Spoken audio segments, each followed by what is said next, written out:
आप चाहे किसी भी पेशे से जुड़े हो, अगर आपको अपने पेशे में समर्पित करी मेहनत के लिए पुरस्कृत किया जाता है तो ये आपको अधिक ऊर्जावान और आत्मविश्वासी बना देगा। अध्यापन हमारे समाज के महान व्यवसायों में से एक है। जहां एक शिक्षक अपने छात्र का निर्माण करता है, वही एक समाज एक के बाद एक देश का निर्माण करता है। एक ऐसा शिक्षक जिसने छात्रों के लिए अपने करियर में अपना सब कुछ कुर्बान कर दिया और आज उन्हें उनके महान लंबे करियर के परिणाम स्वरूप राष्ट्रीय पुरस्कार के लिए चुना गया है। हर साल देश भर के प्रतिभाशाली शिक्षकों को राष्ट्रीय पुरस्कार से सम्मानित किया जाता है। श्री शंकर पाल को ये पुरस्कार इसी वर्ष राज्य की ओर से मिलने जा रहा है। विशालगढ़ अनुमंडल में कमलासागर विधानसभा के तहत पंडपपुर हाई स्कूल में कार्यरत शिक्षक अपने लंबे करियर के परिणाम स्वरूप पुरस्कार से सम्मानित किए जाएंगे।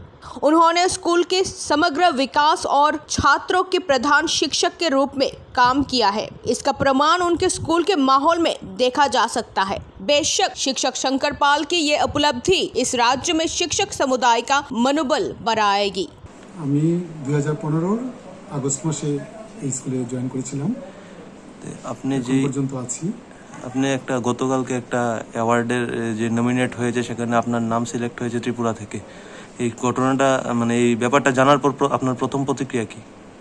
মানে সত্যি কথা বলতে কি, যখন আমার জয়েন্ট ডিরেক্টর আমাকে ফোন করলো এবং এমএচআরডি দিল্লি থেকে আমার মেল এসছে, তো আমি যখন মেলটা দেখলাম ত্রিপুরা থেকে শিবশঙ্কর পাল পাণ্ডবপুর হাই স্কুল সেটা ন্যাশনাল অ্যাওয়ার্ডের জন্য সিলেক্টেড হয়েছে, তখন আমার হার্টবিট বেড়ে গেছিল এবং আনন্দে আবেগে আপ্লুত হয়ে আমার সাংঘাতিক কী করবো যে তখন আমাকে চারিদিক থেকে বিভিন্ন জন ফোন করছিল।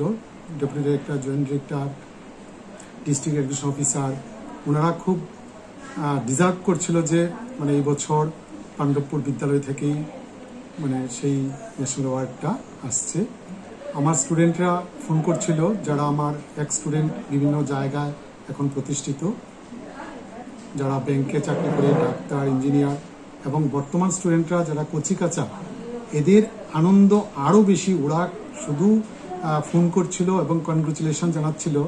আমি সেই রিপ্লাই দিতে গিয়ে মানে ব্যস্ত হয়ে গেছিলাম। আমার কলিগরা, আমার বন্ধুরা, আমার যাদের সঙ্গে আমি কাজ করছি প্রত্যেকেই আমাকে খুব অভিনন্দন জানাচ্ছিল। এই স্কুল পরিচালনা করতে গিয়ে আপনি মূলত কাদের সাহায্য পেয়েছেন বা আজকের আপনার এই সাফল্যের পেছনে কাদেরকে আপনি দায়ী করবেন? আসলে বিদ্যালয় হচ্ছে কৃতিত্ব কাদের বেশি? হ্যাঁ, একটা বিদ্যালয়ের মানে মূল যে সম্পদ, সেই সম্পদ হচ্ছে আমার প্রিয় ছাত্রছাত্রী। এদের জন্যই আমার এই বিদ্যালয়ে আসা, এদেরকে নিয়েই আমার সব কর্মকাণ্ড। প্রথম তাদেরকে আমার ডিসিপ্লিন শেখানো, স্কুলে আসা, অ্যাটেন্ডেন্স বৃদ্ধি করা, এই স্কুলে এনরোলমেন্ট বৃদ্ধি করা এবং কোয়ালিটি এডুকেশন এনশিওর করার জন্য তাদেরকে আমি কাউন্সিলিং করি। এরা আমার সঙ্গে সহমত এবং ওদেরকে আমি ভালোবাসি। প্রত্যেকের বাড়ি আমি যাই, গিয়ে খোঁজখবর নেই এবং তার জন্য সবচেয়ে বেশি যারা আমাকে সহযোগিতা করেছেন এলাকাবাসী, প্যারেন্টসরা, এসএমসি যারা রয়েছেন, ওনারা খুবই মানে সহায়ক। এবং সর্বোপরি আমার যারা স্টাফ রয়েছেন, বিদ্যালয়ের টিচিং এবং নন টিচিং স্টাফ, প্রত্যেকেই সব সময়ই আমি অ্যাসাইনমেন্ট দিয়েছি, আজকে এটা করতে হবে, কালকে এটা করতে হবে, এইভাবে করতে হবে, ডিপার্টমেন্টের অর্ডার যখনই বেরোয় তার আগেই আমরা সেইগুলি কাজগুলি করার যে প্রয়াস সেগুলি জারি রাখি, প্রতিনিয়ত মিটিং করি। এবং এর কারণেই আজকে আমাদের বিদ্যালয় আমি আসার পর সেখানে বেস্ট স্কুল অফ ত্রিপুরা অ্যাওয়ার্ডে রয়েছে 2017 সালে। এই যে আছে এখানে দেখুন best school of Tripura certificate আছে।